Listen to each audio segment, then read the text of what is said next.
Bonsoir amis téléspectateurs, spectatrices. Bienvenue donc dans notre émission Sorcellerie positive.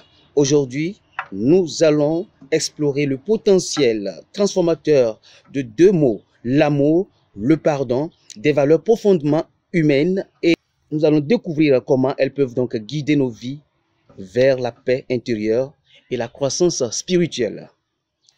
L'amour et le pardon sont des forces puissantes qui ont donc le pouvoir de guérir les blessures émotionnelles, de favoriser des relations harmonieuses et de nous libérer donc du fardeau, du ressentiment et de la rancœur. Dans ce numéro de notre émission Sorcellerie positive, nous allons nous plonger donc dans ces concepts universels et en apprendre davantage sur les différentes perspectives et expériences de nos invités qui partageront donc avec nous leur sagesse, leur histoire inspirante et des outils pratiques pour cultiver l'amour et le pardon dans notre vie quotidienne.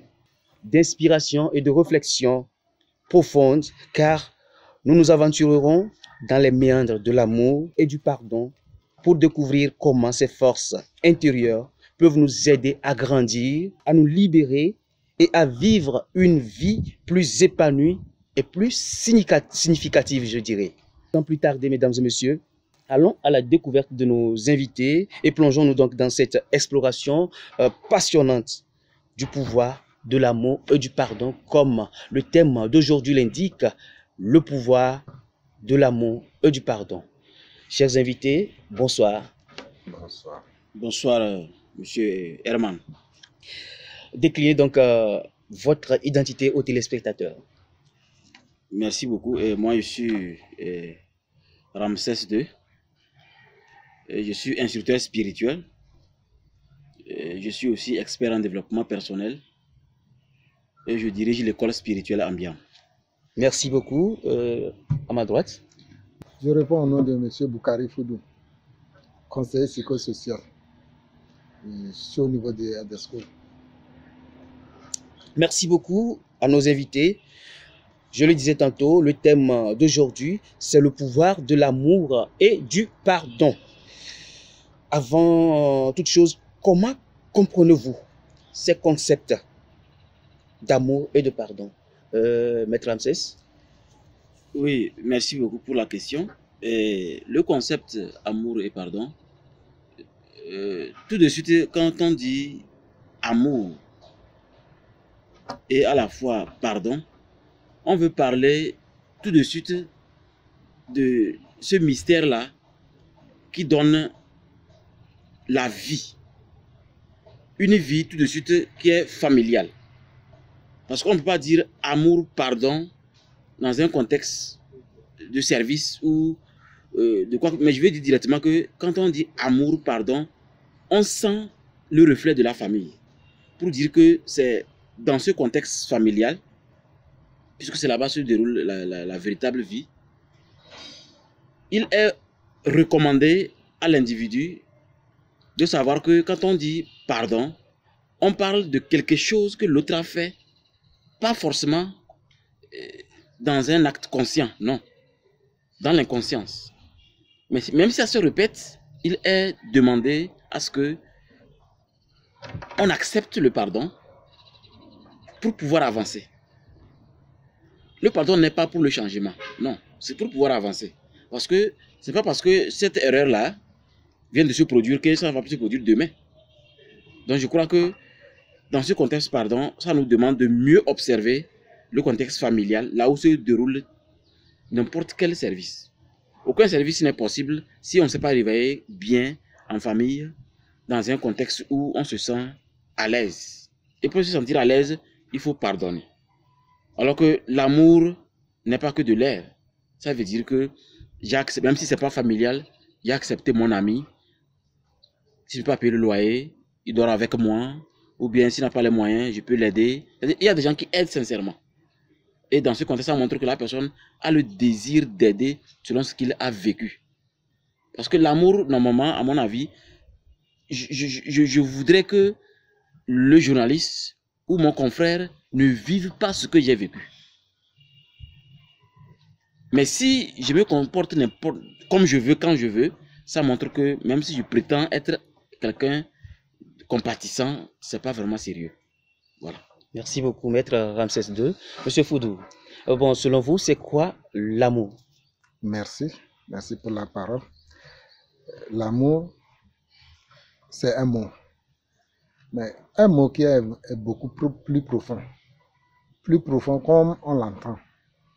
L'amour, ce n'est pas seulement dans la parole. L'amour, c'est des sentiments. L'amour, c'est des comportements. L'amour, c'est des actions physiques qu'on peut voir en amour. Et qui dit amour, dit que quelque part, il y a un peu de tolérance. Il doit y avoir de tolérance. Il doit y avoir de tolérance. Et donc du pardon.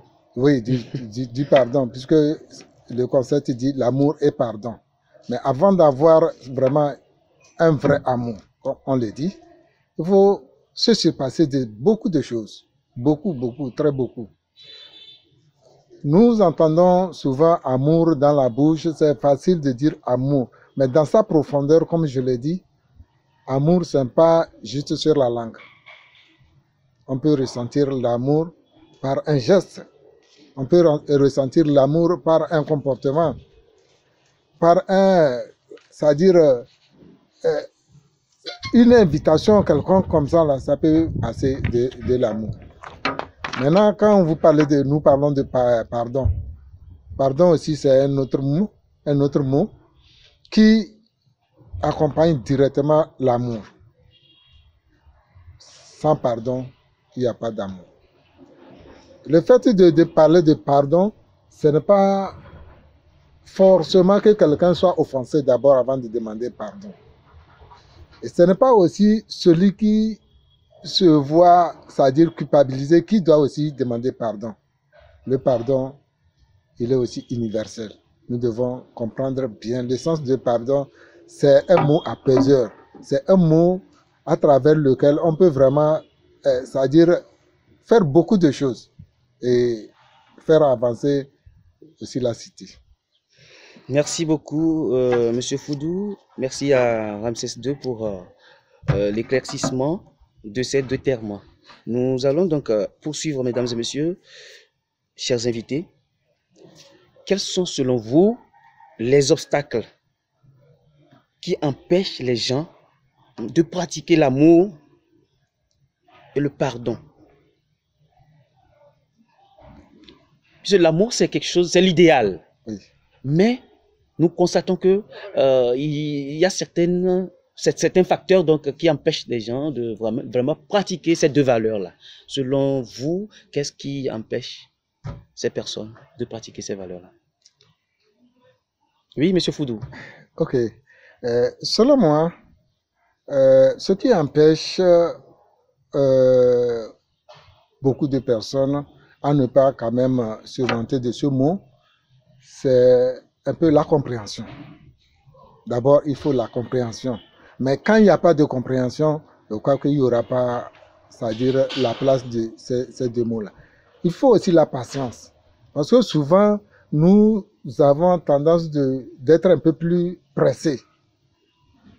Je donne un petit exemple. Quelqu'un est en train de parler. On ne l'a pas donné le temps d'aller au bout de ses idées. On tire une conclusion. Certainement, il pourrait mal commencer, mais bien finir. Alors, s'il y a un peu de patience, qu'on le laisse le temps de s'exprimer jusqu'à aller au bout de ses idées, vous allez comprendre que c'est quelqu'un qui a commencé dans le cadre d'aller vers, c'est-à-dire un pardon, où c'est très profond, si bien que on ne peut pas tout de suite vraiment tout déballer. Hein? Avec c'est-à-dire la continuité, ça va venir. Merci beaucoup, Monsieur Foudou. Maître Ramsès, je reviens vers vous avec la même question. Qu'est-ce qui empêche, quels sont les obstacles donc qui empêchent les gens de pratiquer l'amour et le pardon, selon vous? Je crois que dans un premier temps, si on pouvait aussi au moins séparer ces deux choses, pour qu'au fur et à mesure on puisse bien développer.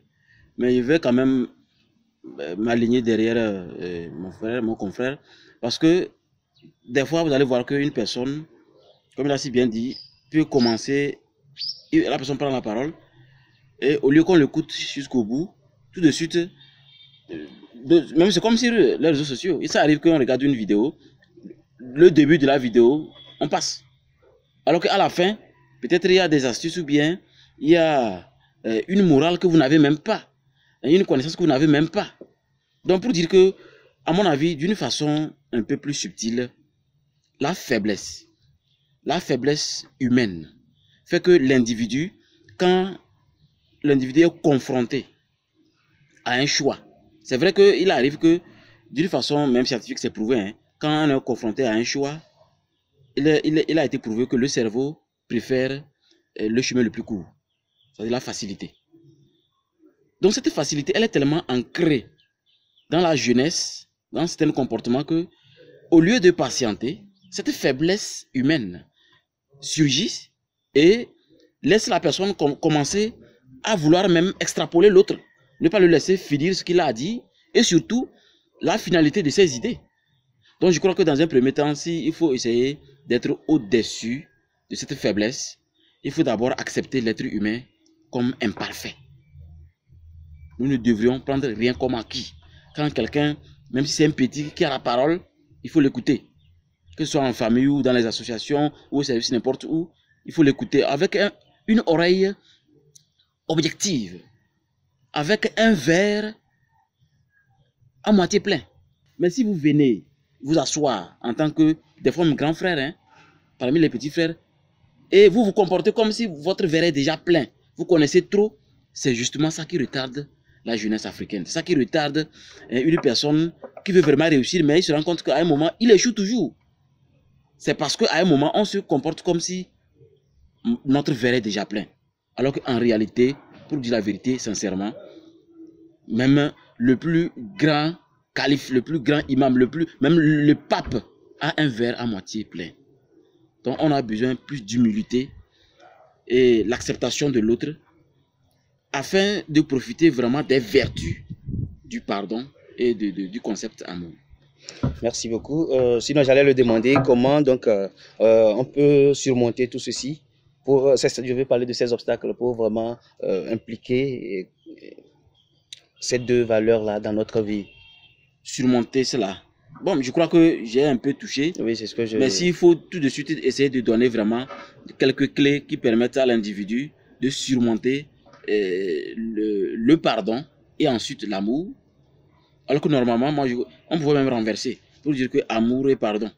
Parce que amour, normalement, la définition, si on veut aller en profondeur, dans la subtilité du mot amour, ça nous oblige à accepter ce qui se passe aujourd'hui dans le monde. Des fois, on n'a pas le choix, on peut accepter. Est-ce qu'on peut dire, bon, je vais utiliser mon pouvoir pour prier, pour tuer Poutine? C'est pas possible. Il fait ce qu'il a à faire, donc on accepte ce qui se passe. Ça veut dire qu'il y aura toujours un supérieur. Mais par l'amour, ça purifie notre esprit. Ça nous ouvre des portes. Et on réfléchit mieux pour s'occuper de soi-même. Parce que quand on comprend que l'amour, c'est pour soi-même, là, on se rend compte qu'en réalité, un parent qui dit à son fils, tu es maudit, ce qui ne sait pas ce qu'on appelle papa. Un vrai parent ne maudit jamais ses enfants. Moi, mon père, je me rappelle, il est toujours là. On a fait beaucoup de bavures dans l'enfance. Des fois, quand il s'énerve, il frappe, ça me fait rire, il frappe des fois la table ou le mur. Donc chez nous, ils disent que selon la destinée de notre arbre généalogique, on ne frappe pas avec la main comme ça. C'est pas bon. Parce qu'ils ont des... Vous savez que nos parents, là, ils ont des pouvoirs traditionnels. Oui, et ils ne maudissent jamais. Ils te disent seulement que, sache que ce que tu fais... En fait, c'est comme ce qui m'a conduit même dans la spiritualité. Que ce que tu fais te programme comme un ordinateur. Moi, je prenais ça comme de l'amusement. Que ce que je fais me programme comme un ordinateur. Donc, imaginez quelqu'un qui arrive toujours à accepter l'autre, quelles que soient ses erreurs. Il arrive à se calmer, quel que soit, même s'il a doctorat, quand il est avec quelqu'un qui a CPD, il s'adapte. Donc, cette personne, je crois qu'elle est vraiment sur le chemin de l'amour. Elle peut surmonter beaucoup d'obstacles parce que dans notre société, c'est plein. Tu veux un simple job, ce qu'on va même te dire, tu ne peux pas Ça va t'étonner. Tu veux simple relation dans une ONG, association, mais ce qu'on va te dire, ça va t'étonner. Ça montre que tout le monde a peur. J'ai toujours dit, c'est la faiblesse. La peur de son poste. La peur qu'on prenne ce que j'ai. La peur, la peur, la peur. Donc ça fait que l'individu, pour surmonter, je crois, à mon avis, l'individu a besoin de calmer. C'est vrai que la peur est naturelle, hein, mais on doit faire un effort pour faire face au taureau, prendre le taureau par les cornes et apprendre à accepter les choses, mais en analysant que chaque jour est une leçon que nous devrions gagner et s'améliorer. Voilà. Merci. Tout à l'heure, dans votre parler, vous avez dit l'amour, c'est d'abord pour soi-même. Alors, comment l'amour de soi est-il lié donc à notre capacité à aimer et à pardonner les autres? Oui, parce que, en fait, l'amour est un pouvoir en réalité. Hein. C'est un pouvoir. Mais sauf que ce pouvoir, ça n'a rien à voir avec le Créateur. L'amour contient deux vibrations. Je parle en tant qu'instructeur spirituel. Hein. L'amour contient deux vibrations. La vibration Seigneur et la vibration du Créateur. C'est deux concepts différents. Quand on dit Seigneur, quand je dis Seigneur, je me connecte à toute cette science-là qui a permis au grand-père de mon grand-père à instaurer ce que c'est que la danse du feu. Parce qu'ils ne sont pas quittés comme ça à dire, bon, chers amis, on va commencer à danser le feu. Ils n'ont pas quitté comme ça pour dire, bon, chers amis, on va commencer à faire la danse du couteau. Non. Il y a une histoire, n'est-ce pas? Donc, je me connecte à ça. Quand on dit Seigneur en réalité, c'est une révérence. C'est une manière de reconnaître une divinité que vos ancêtres ont été conscients que cette divinité, elle est très utile. Elle est serviable. Et on a besoin de respecter les principes que nos parents nous ont légués pour avancer. Alors que le Créateur, lui, on dit,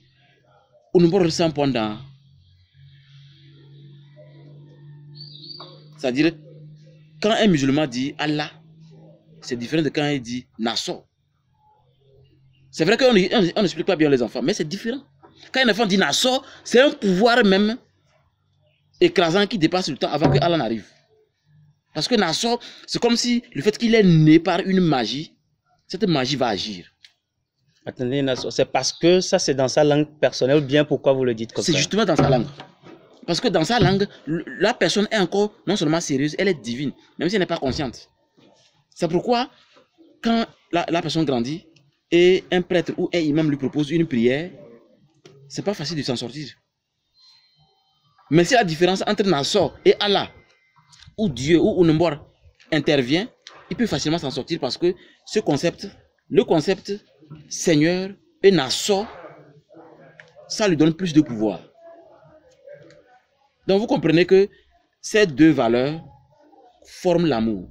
Parce que l'amour c'est pour soi. C'est pour que vous soyez à l'aise pour avancer. Si vous n'aimez pas, par exemple, il dit que mon frère là, imaginez que une fois je suis allé dans son service et bon, il y a eu une situation, je lui ai manqué du respect. On a tout fait, j'ai refusé. Vous savez, il y a des gens qui refusent d'accepter ce qui s'est passé, qui refusent de pardonner, qui fait du bruit et ils partent. Voilà, maintenant je suis rencontré aujourd'hui ici. C'est pourquoi, devant chaque situation, accepter la situation, calmer les choses avant d'avancer. Mais si vous prenez la colère, dites que non, vous avez raison, c'est à lui de dire excuse. Déjà, quand on dit je veux qu'on me dise excuse, c'est un ego démesuré. On ne se rabaisse pas. Voilà. D'accord. En fait, la question, je veux que vous reveniez dessus. J'ai dit, comment est-ce que l'amour de soi, Oui. d'accord, est-il lié à notre capacité d'aimer les autres? Ah, ok. C'est ça la question. L'amour de soi. Oui. Au fait, quand on dit l'amour de soi, c'est ce qui fait que vous êtes vivant. C'est ce qui fait qu'on peut supporter. Il prend l'exemple d'une femme. Si on peut supporter une femme par rapport à tout ce qui se passe, ça dépend de ce que nous avons vécu. Parce qu'on vient d'un père et d'une mère. Donc l'amour qu'on nous a légué, cet amour-là fait que on est obligé, on se sent obligé en réalité. Bon, ça dépend aussi, on doit le reconnaître, hein, ça dépend du niveau de conscience de l'individu. Il y a des gens qui ne vont jamais accepter pardonner, ça je le sais. Mais ils ne savent pas qu'ils se toxiquent eux-mêmes. Parce que la capacité de pardonner, normalement, c'est inné à nous. Parce qu'on a têté une femme. On a têté la maman. et papa a fait beaucoup de choses pour qu'on soit là.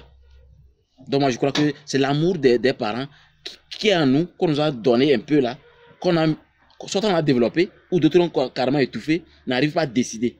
La décision de pouvoir pardonner une personne ou bien aller doucement avec quelqu'un ou quelqu'une dépend de votre propre choix par rapport à ce que vous connaissez. Il y a des gens qui ne connaissent rien, mais croient qu'ils connaissent tellement.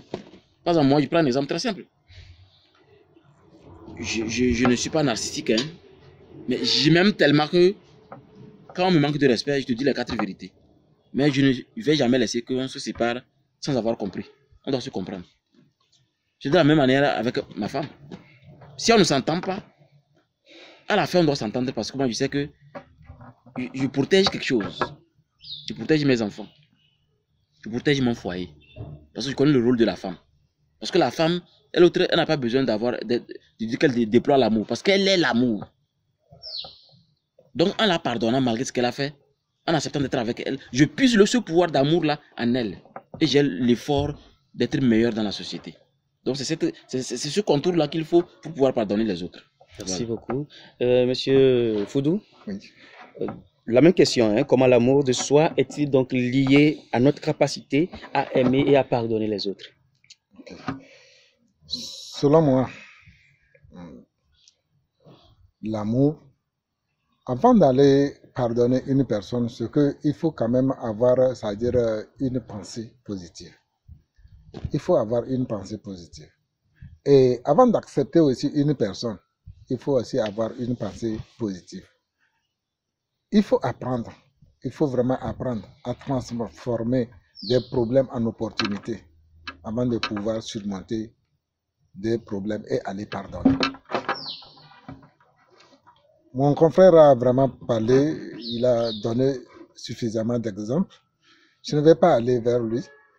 Tout le monde, selon moi, je sais que l'amour, ça grandit. Ça grandit. Tout comme vous prenez une graine, vous la mettez sur le sol, vous arrosez et peut-être petit à petit, c'est-à-dire cette graine pousse et ça devient, l'amour grandit en ce qui concerne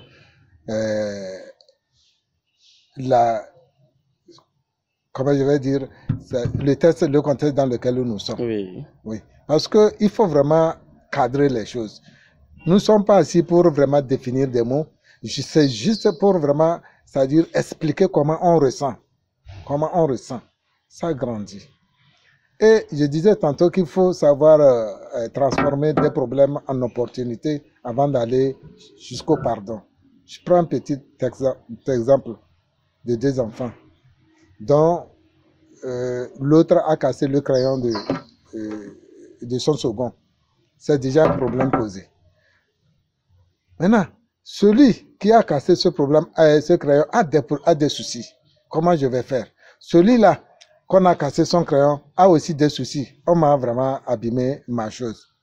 Maintenant, si celui qui a cassé reconnaît avoir, c'est-à-dire, cette reconnaissance déjà, c'est-à-dire, ça fait un pas vers un pardon. Et maintenant, celui qui accepte ce pardon, ça aussi, ça fait, c'est-à-dire, l'amour, ça fait un pas vers l'amour. Et celui-là qui a eu son crayon cassé, s'il prend vraiment conscience, un peu de courage, un peu calmement, il va trouver que, tout à l'heure, j'ai dit de pouvoir, d'apprendre à transformer des problèmes en 2. S'il taille, c'est-à-dire les 2 morceaux, vous allez voir qu'il va se retrouver avec 3 crayons, 3 bouts de crayon. Puisque celui-là, il a une petite gomme là-bas, il le taille, il peut l'utiliser. Celui-là qui l'a cassé là, il peut le tailler de 2 sens là. Vous voyez qu'il a... Donc, après, quand il va se calmer, il va dire, ah, lui là, il m'a fait du mal, mais on dirait que le mal qu'il m'a fait là, c'est comme il m'a arrangé. Voilà, c'est parce qu'il a donné le temps et aller réfléchir à ça.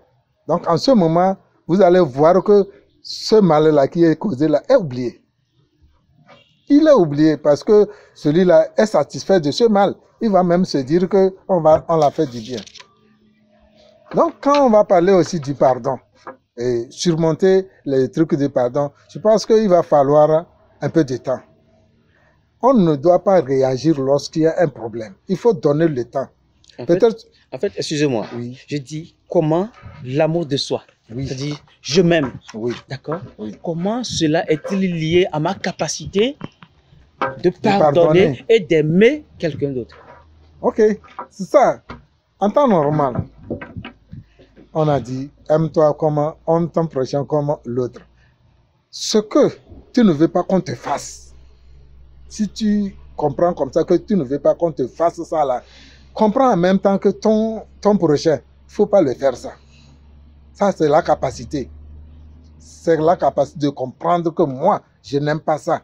Et si toi, tu n'aimes pas ça, nous sommes tous les humains. Et que c'est les mêmes, nous avons les mêmes veines et les mêmes liquides biologiques qui coulent dans nos veines. Maintenant, comment ça, vous voulez accepter que moi, j'accepte qu'on ne me fasse pas ça, mais je fais ça à l'autre. Vous comprenez, non? Ok. Donc, c'est ça qui va faire que quand tu vas comprendre que si ce que je ne veux pas qu'on me fasse, je ne vais pas le faire à mon prochain.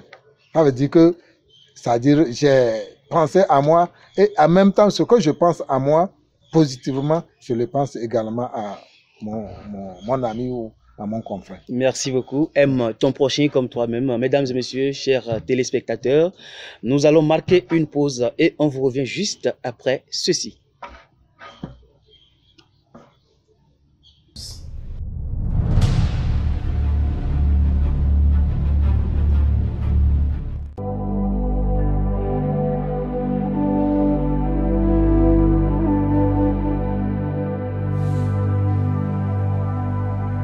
Bienvenue dans la boutique spirituelle Ambiam, une boutique qui répond à vos besoins spirituels.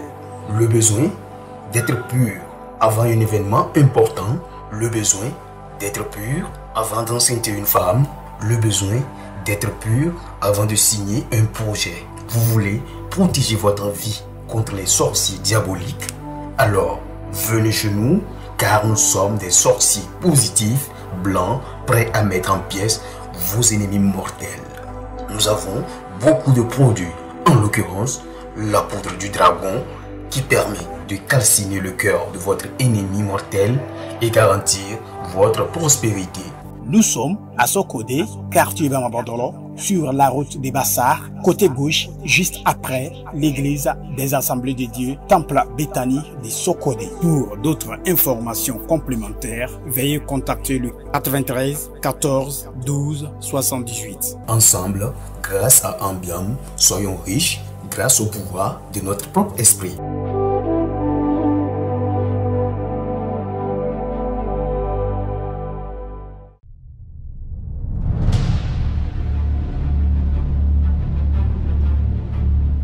Nous voilà de retour sur ce plateau, chers amis.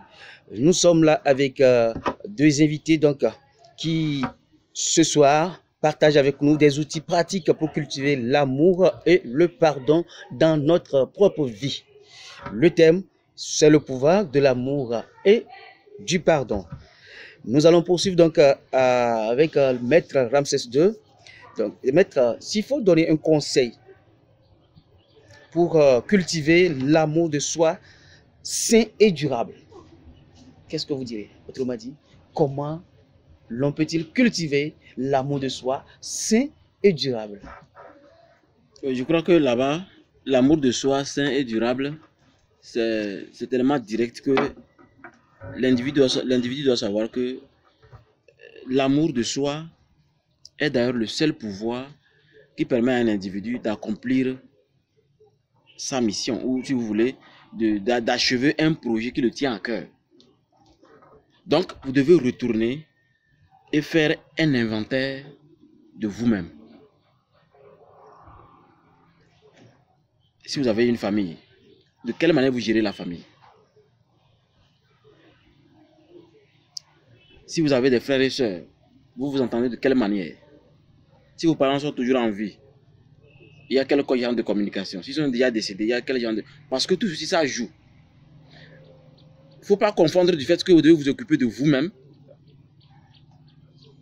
et prendre le temps, soi-disant, vous êtes compatissant, donc du coup, vous vous occupez des frères, petits sœurs et les enfants souffrent.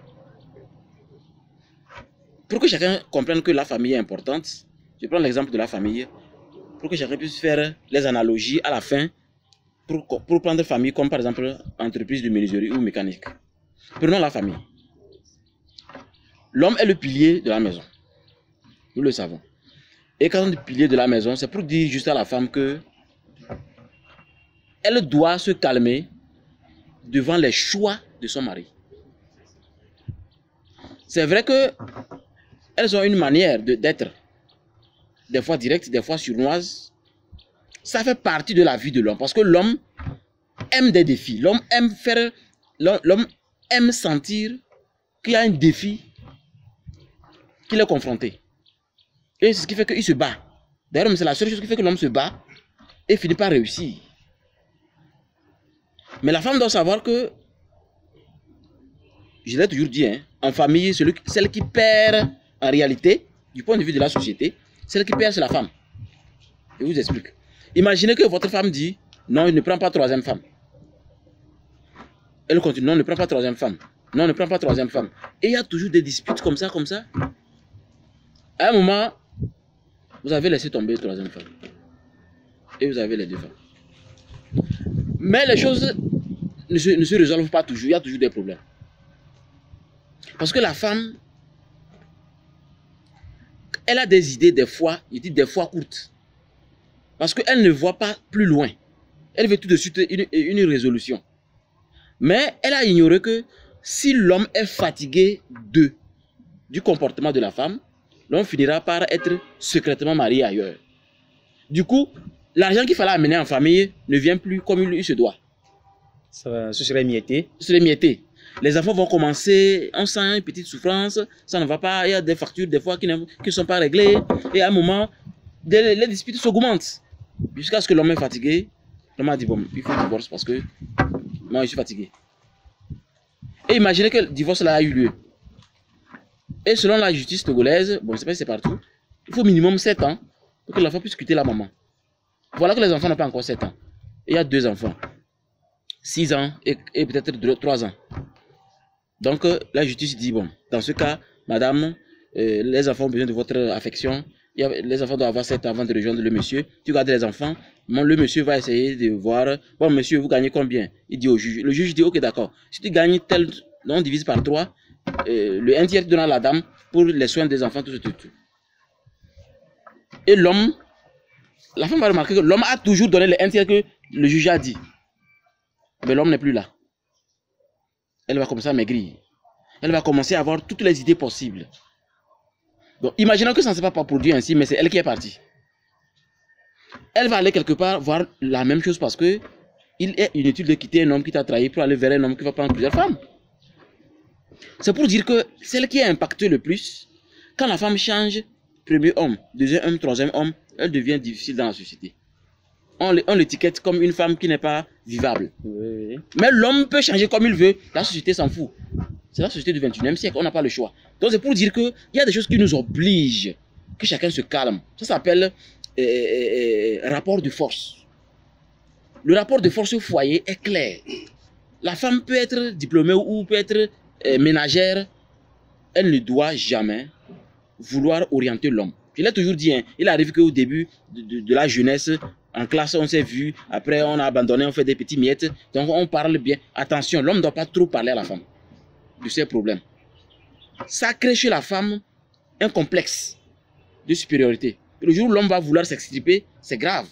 Ça va être très dur. Donc, imaginez cela et comparez à une entreprise. Le chef est là, mais l'adjoint contourne le chef. Qu'est-ce qui va se passer? C'est la catastrophe un jour. C'est vrai que même s'il est habile, c'est la catastrophe un jour. Donc je crois que on doit faire attention sur le concept de soi-même.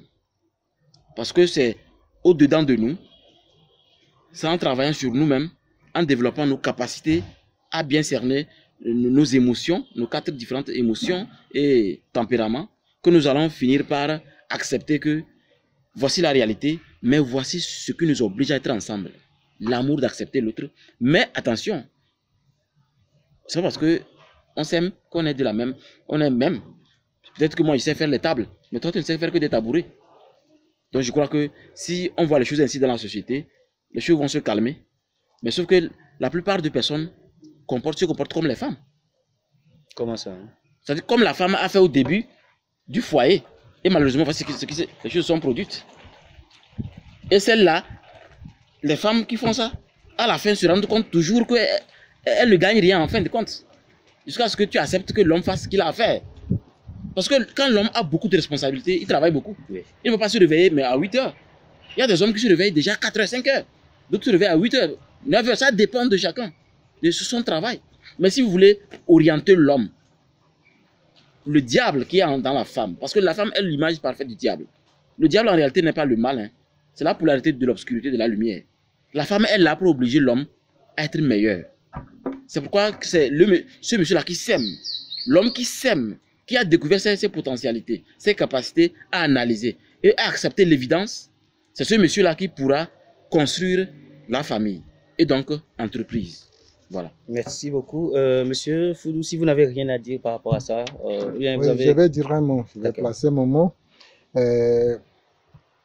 Comment l'amour en soi peut lier à un comportement, En fait, un conseil, quel conseil donneriez-vous donc pour cultiver un amour de soi sain et durable? Okay. Le petit conseil que j'ai, je pense que quand nous parlons de l'amour, l'amour, ce n'est pas, je dis ça et je vais répéter, ce n'est pas la parole. C'est ce que l'homme est. Et c'est en soi, c'est en soi. Vous voyez, il y a quelque chose que l'homme ressent. Et c'est ce que l'homme ressent qui ressort et que vous voyez. Quand vous voyez quelqu'un agir mal, il faut savoir que ce n'est pas superficiel. C'est venu au fin fond de lui.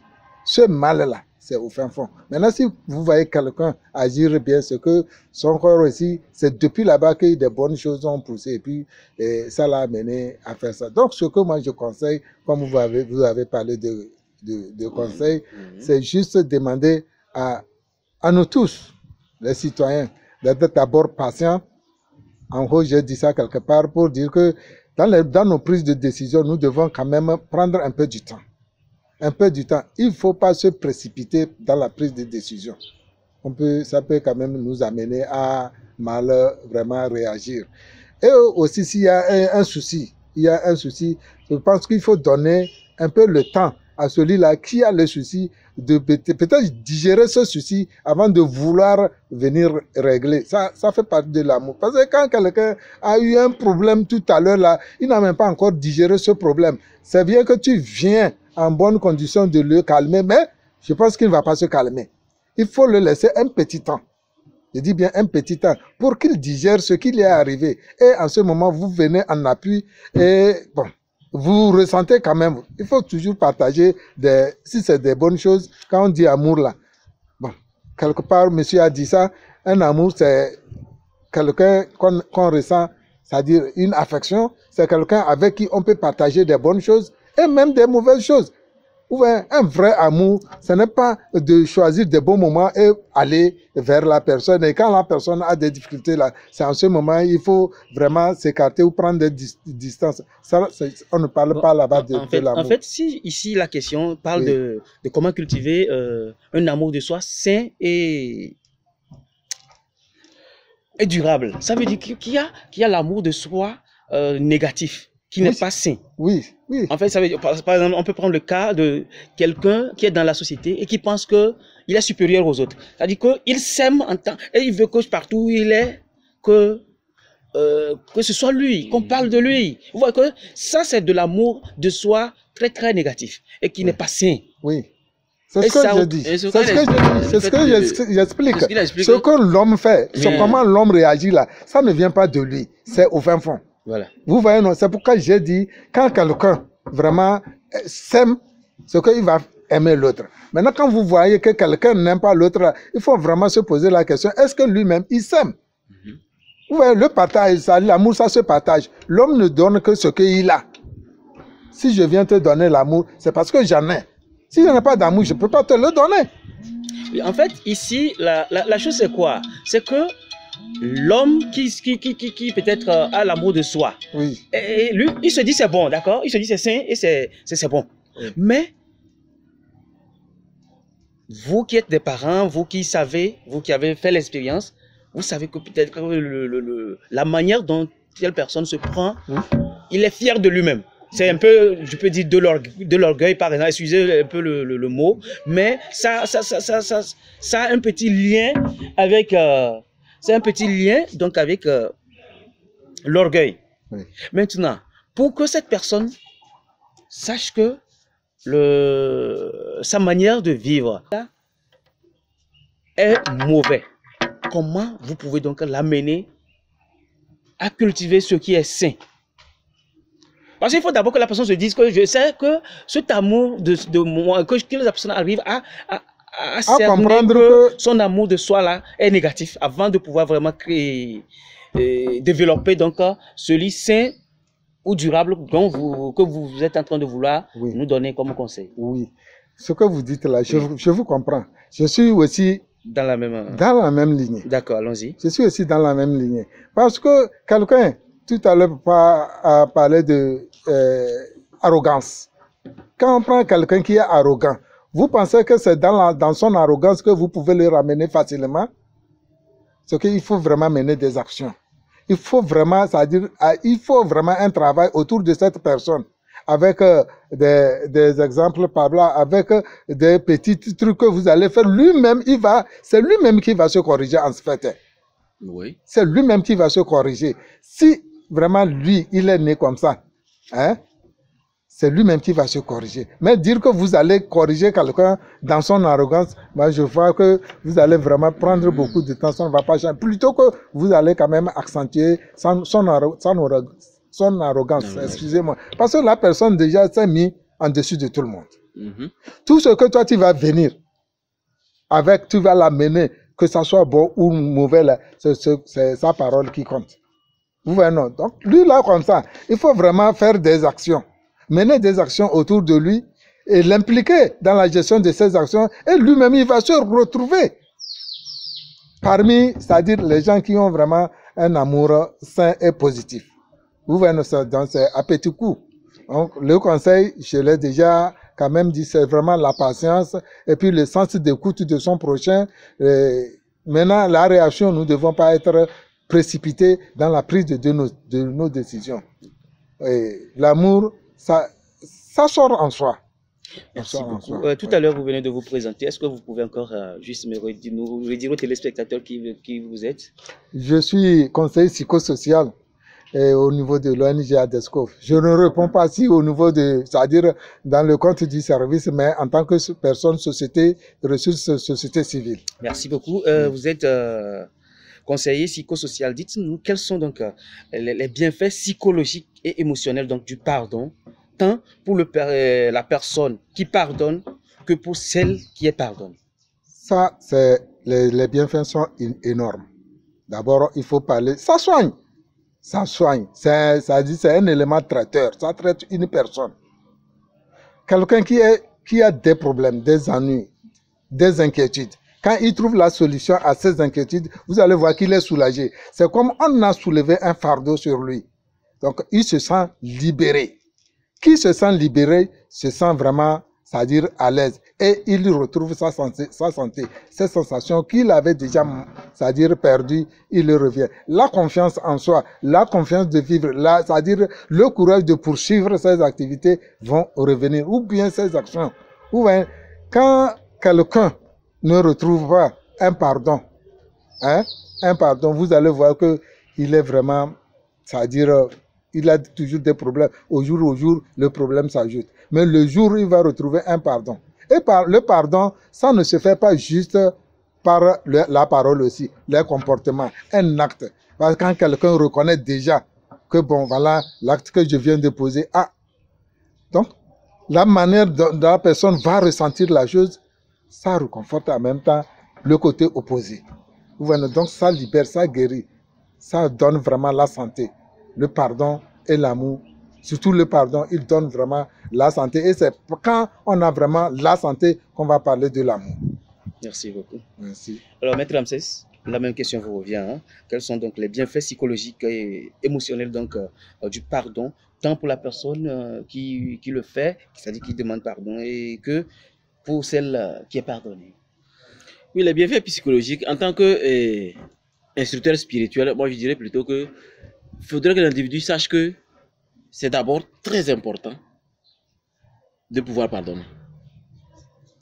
Parce que c'est à partir de là que vous allez sentir vraiment le rôle de l'amour que vous avez pour vous-même.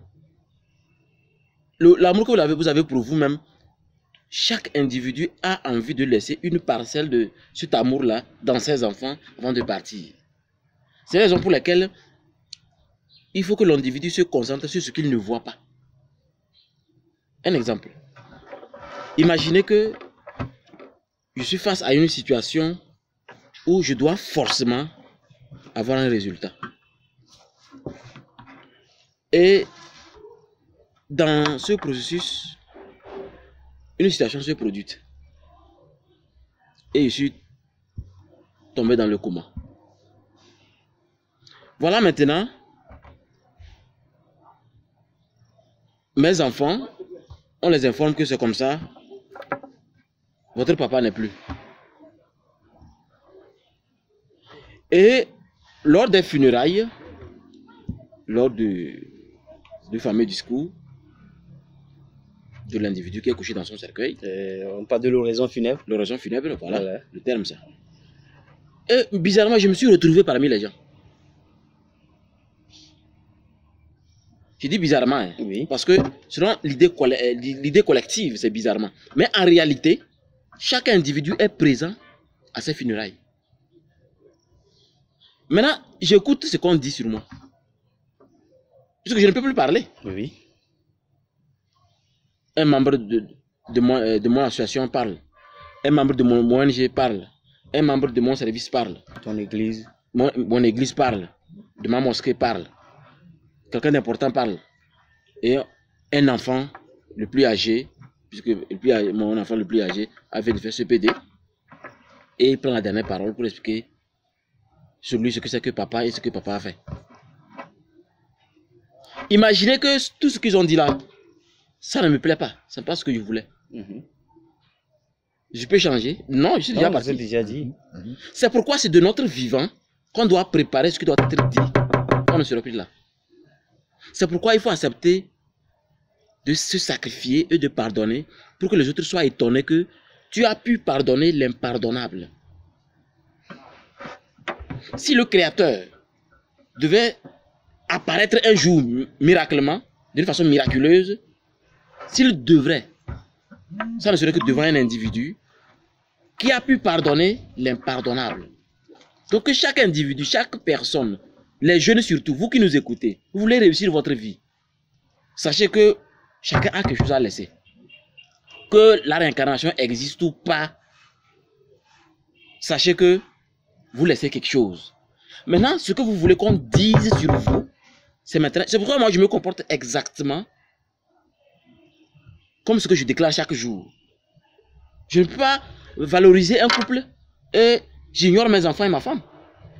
Je ne peux pas être au service très utile à mon bureau, mes enfants sont tarés. Je ne peux pas avoir une voiture, mes enfants sont dans école publique, c'est pas bien. Je ne peux pas, chaque jour je prends une bière, même si j'ai vélo, chaque jour je prends une bière et le sac de mon enfant, c'est le sac du riz qu'il amène à l'école. C'est pas bien. Ça montre que l'individu n'est pas conscient de ce que c'est que l'amour de soi.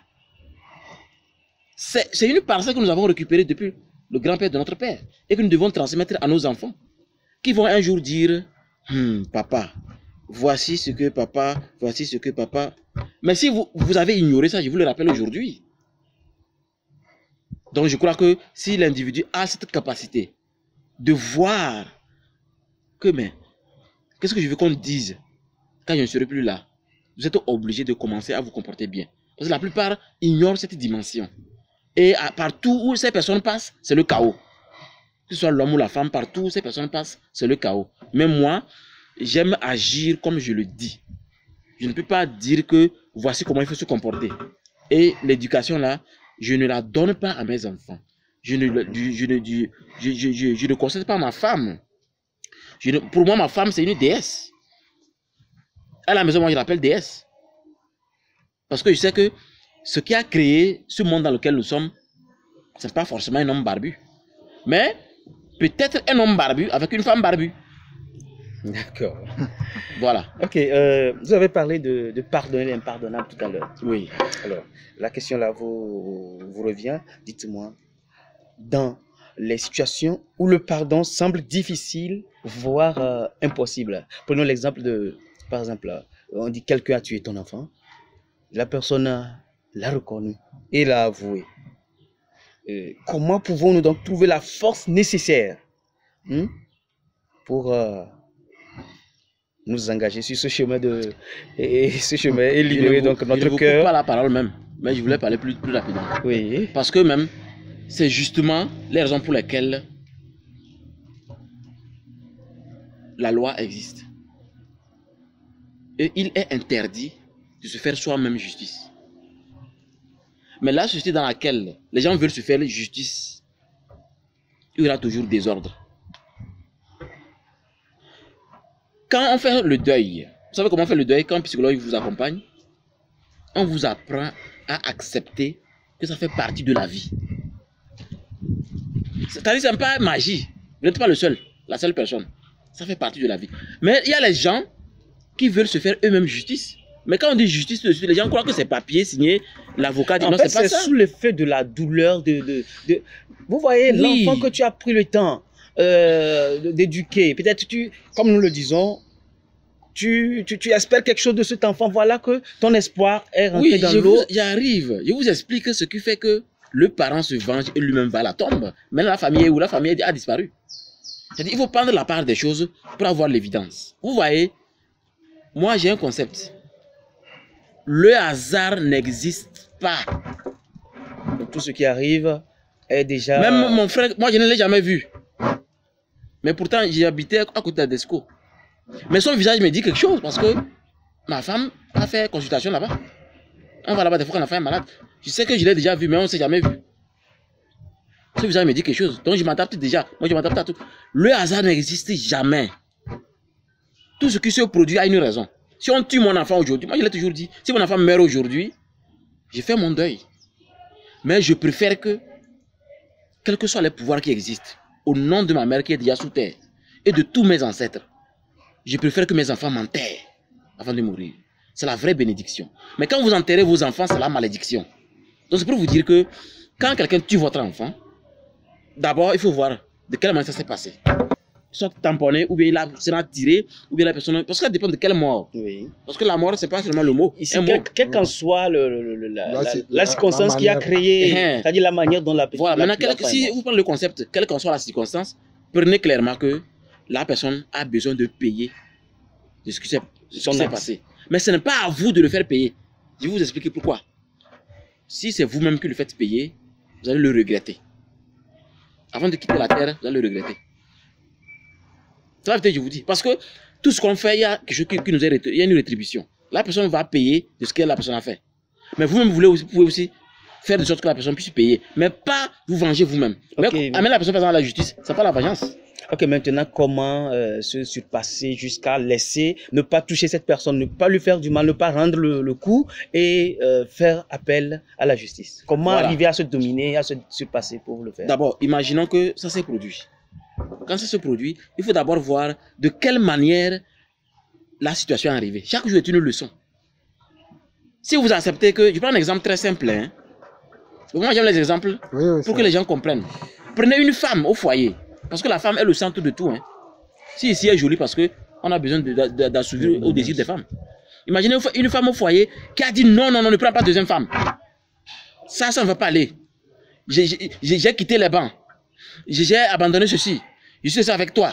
Maintenant que tu as de l'argent, tu commences à avoir des maîtresses. Elle dit non. Son papa vient, il dit non. Sa mère vient, elle dit non. Son papa vient, elle dit non. Votre prêtre, il dit non. Imam arrive, elle dit non. Ok. Tout le monde a laissé tomber. Et entre au foyer, l'homme essaie de faire table rase, se calmer. Mais vous savez que l'homme, quand l'homme voit quelque chose qu'il a besoin, il arrive à l'avoir toujours. Hein. Quand l'homme voit une femme qu'il a besoin, il doit la goûter pour se calmer. Mais si toi, femme, tu continues de bloquer l'homme dans ce sens, tu vas te créer beaucoup de problèmes. L'homme est prêt à garder sa vie pour que ses enfants meurent. Mais ce n'est pas dans un document. Mais je vous le dis sincèrement parce que, en tant qu'instituteur spirituel, L'homme ne va jamais sacrifier sa vie. Parce que la femme fait des conneries au foyer. Parce que les enfants existent. Comme il y a les enfants, il va se calmer. Non, l'homme ne va jamais sacrifier sa vie pour ça. L'homme exige le respect devant la femme. Point final. On va aller plus rapidement parce que nous devons remettre l'antenne tout à l'heure. Donc, pour conclure, c'est pour vous dire que l'homme a besoin de gagner la leçon. Mais c'est la femme qui permet de mieux comprendre la leçon parce que la femme peut finir par perdre un enfant. Même le foyer dans lequel elle voulait à tout prix rester, elle a fini par quitter le foyer. Et elle doit gagner la leçon pour transmettre la leçon à ses enfants. Bon, moi je vais juste dire qu'on doit transmettre une leçon. Mais si on ignore que ce qui s'est passé, c'est pas un hasard. Donc on doit transmettre la leçon, je vous assure, le Créateur, son nom que vous donnez, je m'en fous, Allah, tout ça là, va vous ramener la même situation. Jusqu'à ce que vous compreniez la leçon, et là ça va cesser. Voilà. Merci beaucoup, maître. Je pense que nous sommes presque arrivés à la fin de cette émission. Monsieur Foudou, dites-nous, est-il possible de pardonner sans oublier? Avant de bondir à ce point, d'accord, vous voulez toucher un peu, d'accord, allez-y rapidement. Le point. Oui, moi, je pense que, pour ne pas trop reprendre ce qu'il a dit, il n'y a pas une situation qui est impardonnable. Il n'y a pas une situation qui est impardonnable. Je ne connais pas beaucoup dans le Coran, mais je sais que chez nous, souvent, quand il y a quelque chose, nous nous référons toujours à Dieu. Et même si toi-même, tu ne veux pas te référer à Dieu, il y a quand même des proches, tout le monde quand même va quand même t'amener à... Parce que c'est déjà fait. Vous prenez un exemple où quelqu'un a tué ton enfant. Est-ce que tu vas te venger pour, c'est-à-dire ressusciter ton enfant? Voilà, il va me passer ressusciter. Ou bien tu vas te venger pour quand même que la personne là fasse un enfant, le grandir, c'est-à-dire l'élever, le grandir à même niveau que ton enfant pour te le rembourser. Je vois qu'il y a il n'y a pas de situation. Moi, je retiens qu'il n'y a pas une situation qui n'a pas de pardon. En tout cas, chez nous aussi, on dit même s'il y a une situation que je suis venu te demander pardon, que tu ne m'as pas pardonné, Dieu m'a pardonné. Oui. Parce que d'abord, je reconnais déjà... Est-ce que vous savez que les forfaits se dépassent? C'est-à-dire, les péchés se dépassent. Le péché dont tu as fait, souvent, on arrive à pardonner facilement par rapport au degré de la faute, du forfait commis. On parle ici, de votre exemple que vous avez donné, voilà, de quelqu'un qui a tué ton enfant. Nous parlons de ça. L'enfant est déjà décédé. Qu'est-ce qui est plus dangereux même que la mort? Qu'est-ce qui est plus dangereux? Est-ce qu'il y a encore une situation plus grave que celui-là? Ton enfant que tu l'aimes, que quelqu'un le tue? Même l'inceste se corrige. Vous voyez, non? Donc, c'est une situation un peu plus, c'est-à-dire plus élevée. Donc, ça dit cet exemple peut nous aussi, c'est-à-dire donner beaucoup de leçons. Beaucoup de leçons. Comme le maître l'a dit, je vous dis, dans mon quartier, la dernière fois, il y a un monsieur qui a cultivé le maïs, hein, et que les chèvres d'un ami sont venus quand même dévaster, bien faire des dégâts.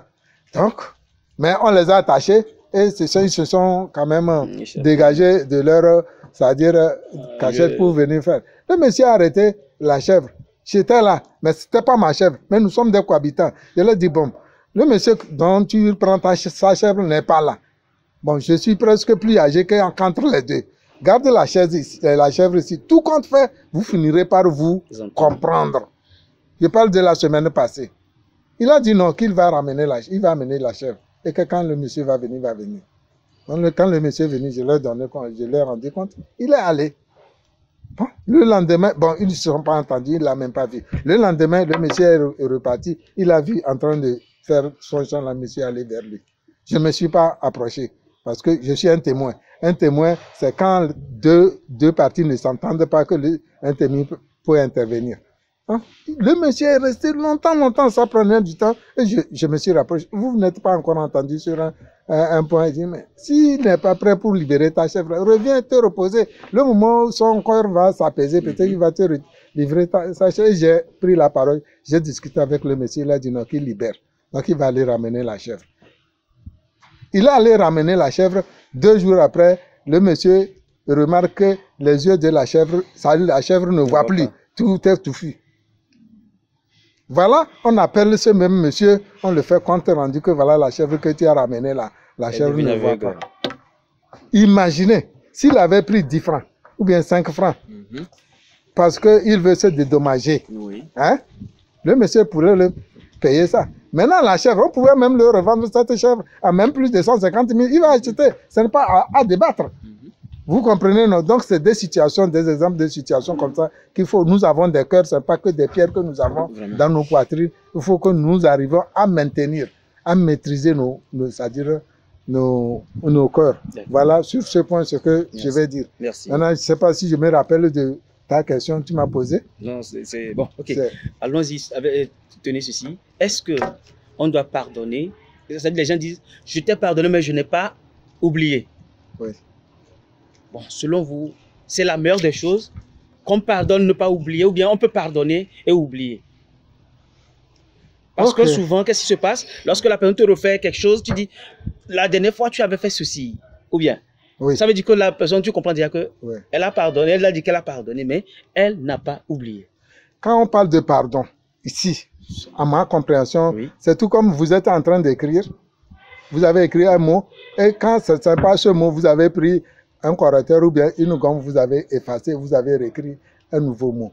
En tout cas, c'est ce que moi je comprends. Oui. Si ça en est ainsi, c'est que quand on pardonne, on va faire un effort pour oublier. Quand on ne fait pas effort, c'est difficile d'oublier. Mais quand on ne fait pas effort pour oublier, j'avais même dit qu'il faut savoir transformer des problèmes en opportunités. Quelqu'un qui ne veut pas oublier, par exemple, peut transformer ça en opportunité. Là, il peut, s'il va se rappeler de ça, c'est dans le sens positif. Vous comprenez, non? Mais quand on pardonne, et à chaque fois, il faut revenir sur le fait que tu m'avais fait ça, tu m'avais fait ça. Je pense qu'en ce moment, le pardon, c'était le mot, comme on l'avait dit. C'était pas aussi, c'est-à-dire dans le cœur. C'est ce que moi j'ai dit. Maître, je pense que c'est la dernière question aussi, pour que ça vous revient. Est-ce que on peut pardonner, oublier? Est-ce que c'est bon aussi de pardonner et de ne pas oublier? Voilà. Et d'abord, je crois que le pardon, comment je prends le pardon, c'est un concept qui nous demande beaucoup de résolutions. Beaucoup de résolutions. Parce qu'il y a différentes sortes de pardon. Les gens vont me dire, mais comment il dit ça? Il dit oui, moi je sais de quoi je parle. Prenons par exemple le pardon de la maison. C'est différent du pardon du service. Oui. Vous pardonnez à la femme pour que le foyer vive. Mais vous avez ça en tête. C'est là-bas qu'on parle de je pardonne, je n'oublie pas. Mais attention, n'amenez pas, je t'ai pardonné, mais je n'ai pas oublié, n'amenez pas ça au bureau. Vous allez disloquer le service si vous amenez ça au bureau. Voici comment ça se passe au bureau. Quand quelqu'un a fait une erreur envers quelqu'un, il faut que d'abord, d'une façon officielle, cela soit résolu. Maintenant, quand c'est résolu, la personne doit prendre conscience que ça ne va pas répéter. Il n'y a qu'à la maison que la femme peut répéter les mêmes erreurs. On va surmonter. Mais au service, ce n'est pas conseillé parce que l'entreprise va disparaître si quelqu'un là se comporte comme une femme, qui répète les mêmes erreurs. Ça fatigue l'entreprise. Donc du coup, au service, moi je crois que le pardon du service, c'est que, à mon avis, hein, si vous m'offensez par rapport à un dossier que notre chef nous a soumis, et je connais mon rôle, tu connais ton rôle. Aujourd'hui ça s'est passé, on nous a corrigé. Demain ça se reprend, je prends mes distances. Vous devez prendre vos distances avec cette personne. Comment? Ça ne veut pas dire quitter le service, mais si on peut vous affecter, c'est bon. Mais si on peut pas vous affecter, ne souriez pas avec cette personne-là. Discutez d'une façon officielle du service. Mais il ne faudrait pas qu'il y ait comme, oh, hier, comment ça s'est passé, et on va prendre un petit café. L'intimité, non, l'intimité doit disparaître. Sinon, vous allez échouer sur le concept de maîtriser vos émotions et de réussir par rapport à votre psychologie. Ces personnes, vous prenez votre distance. Pardonnez et prendre cette distance, c'est le service. Pardonner et continuer, ne pas oublier, continuer à vivre au foyer. Donc quand les deux choses sont comprises, je crois que l'individu devient fort en matière de pardon. Moi j'ai pardonné beaucoup de gens, mais on ne se voit plus jamais. J'ai pu faire ça à ma femme? Non. Pour ma femme, je pardonne. Vous savez que la femme, chaque jour, il y a que je vais pardonner. Non. D'accord. Mais le service, attention. Merci beaucoup, maître. Et je pense que donc nous sommes arrivés à la fin de cette émission. Votre mot de fin, vous gardez en même temps la parole. Oui, si je devais donner un mot de fin, je voulais juste parler aux habitants du 21e siècle. Pour dire que aujourd'hui, qu'on le veuille ou pas, chacun doit s'occuper de soi-même. Mais avant de s'occuper de soi-même, sachez que nous sommes interconnectés.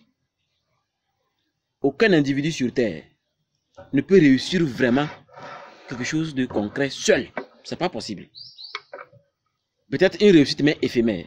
Ou le pays ou l'Afrique vous devez d'abord impacter votre famille. Vous imaginez, monsieur Herman, chaque fois que mon fils me voit à la télé, et des fois sur TikTok, quand il s'amuse, il prend les cailloux et il parle. Donc il veut faire comme son papa. Voilà. Alors que moi aussi, je ne suis l'image que de mon papa, qui me parlait trop en énigme. Donc pour vous dire tout simplement que nous avons plus à faire sur nous-mêmes. Ce que nous on appelle dans tout le jargon spirituel, le point vers la périphérie. C'est ça la vraie magie. C'est ça la véritable réussite. Je vous remercie. Merci beaucoup. Monsieur Fodou, votre mot de fin, s'il vous plaît. Bon, merci beaucoup pour mon mot de fin. Je pense que je vais laisser des conseils. Les conseils, nous sommes en train de vivre ce que nos parents nous ont légué. Il faut que la jeunesse d'aujourd'hui se conscientise un peu plus. Quand nous parlons par rapport au concept dont nous avons parlé, amour et pardon, il faut que nos jeunes d'aujourd'hui apprennent vraiment à se comporter en responsable. Ils n'ont qu'à se comporter en responsable. C'est-à-dire apprendre à pardonner, apprendre vraiment à s'aimer, apprendre à apprendre beaucoup de choses de soi, et que la vie c'est une complémentarité. C'est une roue qui tourne. Cette roue, qu'il soit négatif ou positif, vous allez vous retrouver là-bas. Quand vous prenez la chaîne d'une moto par exemple, hein, dès que vous enlevez un pignon à la chaîne, toute la chaîne ne fonctionne pas. Donc il n'y a personne ici qui est inutile. Nous tous nous sommes utiles. Nous devons vraiment faire valoir notre présence sur cette terre. Et à partir de là, nous allons vraiment construire une cité vraiment apaisée, une cité vraiment épanouie, et une cité vraiment que les autres vont vraiment penser que c'est bon.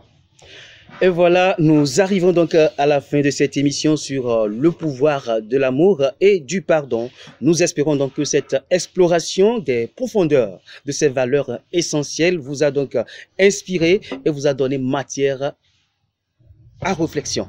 Voilà, n'oubliez pas donc que l'amour et le pardon sont des forces puissantes qui peuvent transformer nos vies et celles des autres. En cultivant l'amour inconditionnel envers nous-mêmes et envers autrui et en choisissant donc le chemin du pardon, nous ouvrons la voie à la guérison, à la paix intérieure et à des relations plus harmonieuses.